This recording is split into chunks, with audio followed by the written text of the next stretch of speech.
আসসালামু আলাইকুম। নতুন একটা ব্লগ নিয়ে তোমাদের মাঝে চলে এসেছি আবার। দেখো কত সুন্দর সুন্দর লাল শাক এখানে পড়ে আছে, অথচ আমরা খাইতে পারি না। এখানে গ্রাম অঞ্চলে আসলে সব কিছুই পাওয়া যায়, কিন্তু এত সুন্দর সুন্দর শাক দেখো কেউ খায় না।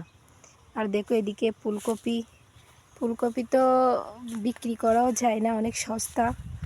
তার মধ্যে কৃষক এগুলা বাজারে নিয়ে বিক্রি করা, এটা ওদের বাড়ি ভাড়া লাগে, এই লাগে সে লাগে, তাও পোষায় না, এই কারণে বিক্রিও করে না। আর এতটুকু তো থাকি গেছে।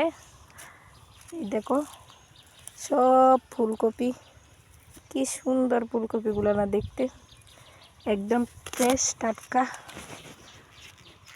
আমার তো মন চায় এগুলো সব নিয়ে যাই আমি। সবাই বলে নিয়ে যাও নিয়ে যাও, খাও রান্না করে গিয়ে, কিন্তু এতগুলাকে নিয়ে যাবে বলো তো।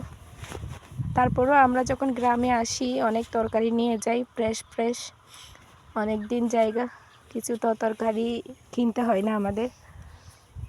এদিকে দেখো, এদিকে লাল শাক, এদিকে মূলা, মূলাগুলো দেখো কি এক অবস্থা, কেউ খায়ও না।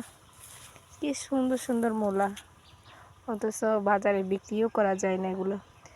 আসলে কৃষকরা অনেক কষ্ট করে ফসল পালায়, কিন্তু এই ফসলের ন্যায্য মূল্য পায় না, তখন খুব খারাপ লাগে।